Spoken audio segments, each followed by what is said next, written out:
To commerce lectures. I am Neha. आज करेंगे हम क्लास 12 इंडियन इकोनॉमिक डेवलपमेंट और टॉपिक है हमारा आज का IPR 1956 यानी industrial policy resolution 1956। And guys ये जो नोट्स हैं अगर आपको ये चाहिए तो डिस्क्रिप्शन में लिंक दिया है, वहाँ से आप नोट्स डाउनलोड कर सकते हैं। सो देखते हैं क्या है IPR 1956। During second 5-year plan industrial policy resolution was passed in 1956। सो जब सेकेंड 5-year प्लान चल रहा था तब आया था ये इंडस्ट्रियल पॉलिसी रेजोल्यूशन 1956 में, which clearly states that the public sector is going to play the major role in the process of industrialization। और इसमें क्या लिखा था, क्या रेजोल्यूशन हम लेके आए थे कि जो पब्लिक सेक्टर है यानी जो गवर्नमेंट है अब वही बहुत बड़ा रोल प्ले करेगी इंडस्ट्रियलाइजेशन में, यानी इंडस्ट्रीज़ को ग्रो करना, डेवलप करना, नई नई इंडस्ट्रीज़ लेके आना, इसका ठेका पब्लिक सेक्टर यानी गवर्नमेंट ले रही थी। प्रिंसिपल एलिमेंट्स ऑफ IPR के कुछ एलिमेंट्स हैं। तो सबसे पहला है यहाँ पे 3-fold क्लासिफिकेशन ऑफ इंडस्ट्रीज़, यानी इंडस्ट्रीज़ को 3 टाइप्स में डिवाइड किया गया। तो सबसे पहली कैटेगरी आपकी क्या थी? It consisted of industries which could be established and developed exclusively as public sector। First category में हम वो इंडस्ट्रीज़ लेके आए जो कि कैसे बन सकती थी, सिर्फ पब्लिक सेक्टर में आ सकती थी, यानी सिर्फ गवर्नमेंट का हक था कि इन इंडस्ट्रीज़ को खोल पाए, ठीक है, चालू कर पाए। एग्जाम्पल है जैसे एटॉमिक एनर्जी, डिफेंस और रेलवेज। फिर अपना आया सेकेंड कैटेगरी। इसमें कौन कौन से आए? Industries which could be established as private and public sector enterprises. इसमें वो इंडस्ट्रीज लेकर के आए जो कि प्राइवेट सेक्टर भी खोल सकता था और पब्लिक सेक्टर भी, यानी दोनों ही, चाहे गवर्नमेंट हो चाहे प्राइवेट इंडिविजुअल हो, दोनों ही इस इंडस्ट्रीज़ को स्टैब्लिश कर सकते थे।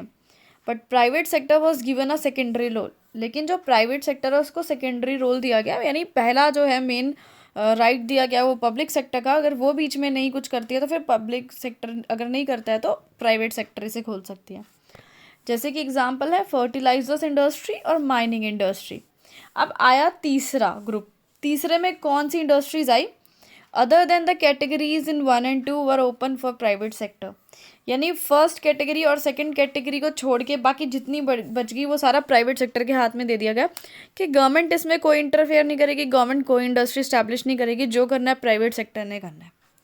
सेकेंड पॉइंट था अपना इंडस्ट्रियल लाइसेंसिंग। इसका क्या मतलब है कि इंडस्ट्रीज अगर खोलनी है तो लाइसेंस लेना पड़ेगा गवर्नमेंट से। So under this to establish new private industry, a license was required to be obtained from government। सो इसके अंदर क्या था, अगर आप कोई नई प्राइवेट इंडस्ट्री खोलना चाहते हैं तो आपको लाइसेंस लेना पड़ेगा। ज़रूरत है ज़रूर लाइसेंस की गवर्नमेंट से, तभी आप इंडस्ट्री खोल पाएंगे, वरना नहीं, बिना लाइसेंस के नहीं। This policy was to promote regional equality.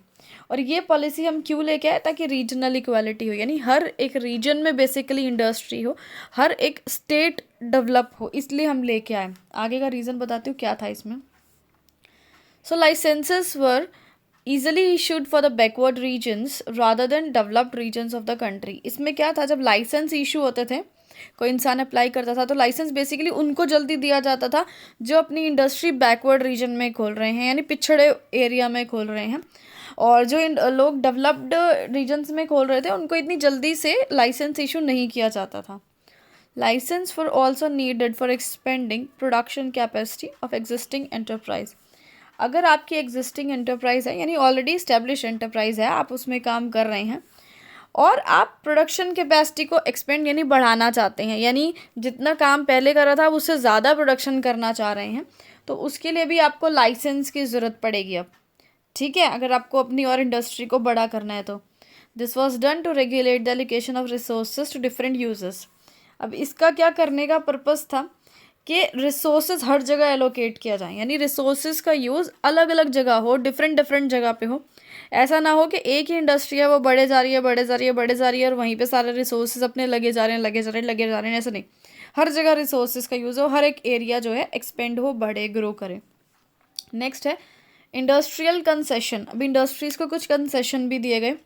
Private entrepreneurs were offered many types of industrial concessions for establishing industry in backward regions. अब कोई भी प्राइवेट इंडिविजुअल है, वो कोई भी इंडस्ट्री लेके आता है तो उसको इंडस्ट्रियल कंसेशन दिया जाता है, लेकिन एक उसके पीछे वो होना चाहिए कि आप बैकवर्ड रीजन में किसी पिछड़े एरिया में अपनी इंडस्ट्री खोल रहे हो या चला रहे हो, तब जाके आपको कंसेशन मिलेगा। किसी डेवलप्ड एरिया में अगर आप इंडस्ट्री खोल रहे हो तो नहीं मिलेगी कोई छूट, ठीक है। बैकवर्ड एरिया में खोलनी है तो इन कंसेशन में क्या था, सबसे पहला था टैक्स हॉलीडे।